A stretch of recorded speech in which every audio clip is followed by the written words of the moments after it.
nom c'est Alain Floch et je suis le secrétaire général de l'Union internationale des transports publics. Et si nous sommes ici, évidemment, c'est parce que nous considérons qu'un des instruments utiles et voire nécessaires pour réduire l'impact du changement climatique et réduire les gaz à effet de serre, c'est effectivement le rôle que le transport collectif et en gros l'économie partagée peut apporter, peut jouer dans cette grande bataille qui s'annonce. Quels sont les plans d'action en vue pour électrifier le transport? Et donc d'abord, tout le transport par rail aujourd'hui, surtout dans l'urbain, il est généralement électrique. Donc il y a des réseaux comme le réseau de la ville dont je viens, Bruxelles, où quasiment 75% du réseau est rail, c'est métro et tramway. Alors après, par contre, dans le monde, 80% du transport public est par autobus. Et là, il y a encore beaucoup à faire, puisque même si on a amélioré le diesel, on sait bien que ce n'est pas une solution à long terme, parce qu'il y a trop de particules fines, sur le plan de la qualité de l'air, c'est pas bon, donc il faut passer à l'électrification. Et donc, on travaille beaucoup partout dans le monde aujourd'hui sous la pression des politiques, et ils ont bien raison de le faire, pour modifier la manière dont on motorise nos flottes. Et les flottes sont aujourd'hui en train de devenir d'abord hybrides, et puis après, ce sera full électrique.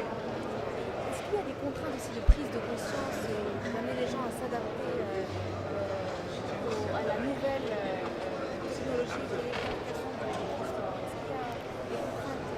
Il n'y a pas beaucoup de contraintes. La seule chose, c'est que les véhicules électriques sont généralement extrêmement silencieux, et donc dans les environnements urbains, il faut parfois leur redonner du bruit pour que les gens se rendent compte qu'il y a des véhicules qui circulent autour d'eux. Mais sinon, dans l'ensemble, c'est au contraire plus confortable. Il n'y a pas le bruit dans l'autobus lui-même.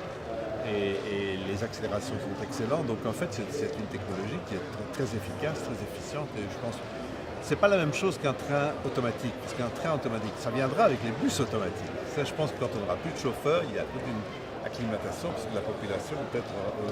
Mais on exagère souvent cet impact. Parce que quand il y a eu des trains, des métros automatiques, les gens s'y sont fait en 24 heures. Est-ce qu'il y a des plans ou des projets qui sont mis en place actuellement qui sont discutés dans la COP 22? Dans la COP 22 ?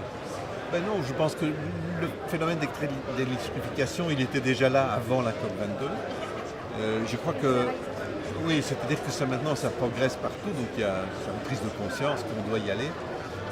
Le problème de l'électrique, c'est qu'il n'y avait pas encore récemment l'autonomie suffisante pour les véhicules de transport public. Alors on semble faire des progrès importants dans la manière dont on peut recharger rapidement, dans la manière dont les batteries vont évoluer.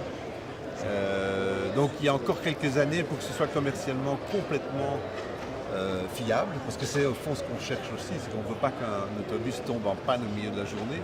Ça coûte beaucoup d'argent et c'est très disruptif pour le public qui l'utilise. Et donc je crois que c'est un horizon à 5-6 ans. Et je dirais qu'à 10 ans, ça va être les véhicules, il y en a déjà des petits qui seront sans chauffeur. Merci beaucoup. Je vous en prie.